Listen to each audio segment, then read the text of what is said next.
ऐसे लोग हैं जिनको इतने एस्पिरेशन है जो शायद भगवान भी पूरे नहीं कर सकते। मतलब इस लेवल के भाई, अभी उसकी जॉब भी नहीं लगी है, वो पॉकेट मनी से कुछ पैसे बचा रहा है और उसको लगता है मैं ट्रेडिंग करके रोज का पैसा डबल कर लूं। मतलब मैं एकदम शॉक हो जाता हूँ, अगर यार रोज का पैसा डबल ट्रेडिंग से हो सकता तो अंबानी भाई क्यों धंधा कर रहे? मतलब इतना टेंशन क्यों पाल रहे? वो रोज बैठ के कंप्यूटर खोल के बैठ जाएंगे या 10 लोग को लगा देंगे काम पे, लो भाई आप ट्रेडिंग करो। तो ऐसा नहीं है, एक्चुअली में चीजें ऐसे नहीं होती है। बट ये यूथ है जिन्होंने अभी तक ना ठोकरें खाई नहीं है, और ठोकर खाई भी है तो छोटी मोटी, 1000 रुपए डूबे, 2000 रुपए डूबे, इनको लगता है ठीक है यार अगली बार 10,000 से करूंगा तो हो जाएगा, अगली बार 20,000 से करूंगा तो हो जाएगा।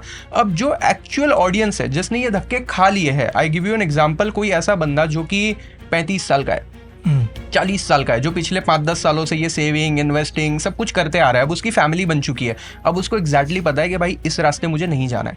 क्योंकि मेरे पास जब क्लाइंट आते हैं तो दोनों टाइप के आते हैं, यूथ भी आता है, मेरे बहुत सारे स्टूडेंट्स आते हैं, क्योंकि मैं कॉलेज में 4 साल 4.5 साल फाइनेंस की फील्ड में पढ़ाया हूँ, मैं मुंबई की टॉप कॉलेजेस में प्रोफेसर रह चुका हूँ। तो वो स्टूडेंट्स वही माइंडसेट से आते हैं, जैसे आपने बताया कि यार ये 10x कैसे होगा, 20x कैसे होगा। बट मैं उनको समझाता हूँ, देखो भाई वो चीज़ें पॉसिबल इतनी आसानी से नहीं है। और वही कोई ऐसा क्लाइंट जो 35 साल का है, 40 साल का है, अमीर भी है, वो बोलता है भाई मेरे को 15-20% कैसे बनेंगे वो बताओ। सो है दोनों टाइप की आ रही है वो धीरे-धीरे। यस दोनों टाइप की ऑडियंस है, क्योंकि उस लेवल पे मैच्योरिटी भी आ जाती है कि what to expect and what is scam. Correct. तो मैच्योरिटी आने के बाद ये चीज चलती है, मतलब जो शुरुआत लेवल पे इन्वॉल्व हो रहा है उसकी एक्सप्रेशन अलग है और जो बाद में आता है उसकी अलग है। करेक्ट। और मेरे हिसाब से अमाउंट भी काफी डिफरेंट हो जाता है। Yes. जो शुरुआत में बंदा आया है उसको 10 गुना 100 गुना इसलिए करना है, वो चालू ही 10,000 से कर रहा है, होने के लिए कुछ नहीं है। तो उसको जब 1 करोड़ दिखता है तो सोचता है भाई 100 गुना करूं तो 1 करोड़ होगा। वो बोलता है 10,000 रुपए लेके तो आया हूँ, तो जब तक ये 10 गुना नहीं होंगे या 100 गुना नहीं होंगे, मेरे पास सफिशिएंट वेल्थ ही नहीं होगी, फिर तो मैं क्या करूंगा। मेरे तो सपने, भाई किसी यूथ से पूछो ना, भाई 18 साल का 16 साल का बच्चा है, क्या चाहते हो? मैं को 30 साल की उम्र तक 100 करोड़ आने चाहिए।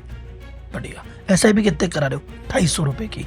तो 250 की SIP करा के 100 करोड़ का सपना है तो उसको तो रोड डबल होगा, तभी बन पाएगा उसका। अब 35 साल का आदमी क्या कहता है कि यार सब हो गया, अब मेरे पास 20 लाख रुपए पड़ गए, मेरे पास सब खर्चे काट कूट के 25 लाख का कॉर्पस है। अब 25 लाख पे यार तो मुझे 12-15% भी देगा तो मैं इसको 1 करोड़ कर लूंगा। तो शायद अमाउंट से भी काफी अमाउंट से भी है, उनकी रिस्क एपेटाइट भी डिफरेंस हो जाती है। क्योंकि देखिए जो यंग ऑडियंस है, लेट्स से एग्जांपल मैं 18 साल का हूँ, मैं 20 साल का हूँ, मेरे कोई डिपेंडेंस नहीं है। मतलब अगर मैं पैसा डालता हूँ, वो पैसा डूब भी गया तो ठीक है, मेरे घर वाले हैं जो मेरे को घर में तो रहने दे रहे, खाना पीना तो दे रहे, कल नौकरी करके फिर पैसे बना लूंगा। बट आज जो इंसान 35 साल का है, फैमिली शुरू कर चुका है, उसके ऊपर रिस्पॉन्सिबिलिटी है, बीवी है, बच्चे हैं, घर देखना है, रिस्पॉन्सिबिलिटी है। तो वो बंदे के जो डिसीजंस होते हैं ना वो बहुत ही मैनेज्ड होते हैं, रिस्क को समझ के चलता है। बट मुझे लगता है कि ना ये एबिलिटी लोगों में 18-20 साल से आ जानी चाहिए, क्योंकि आप जो कर रहे हो 18-20 साल में वो गलत ही है। इवेंचुअली उसमें आपके पैसे बनने नहीं वाले, आपके कोई 100 करोड़ या 10 करोड़ बनने नहीं वाले। तो बेटर है कि आप अपने जो ऊपर है लोग उनको देखो कि भाई उन्होंने पहले क्या गलती की है, उनसे सीखो और अभी से अप्लाई करो, आप उनसे एक स्टेप आगे चले जाओगे।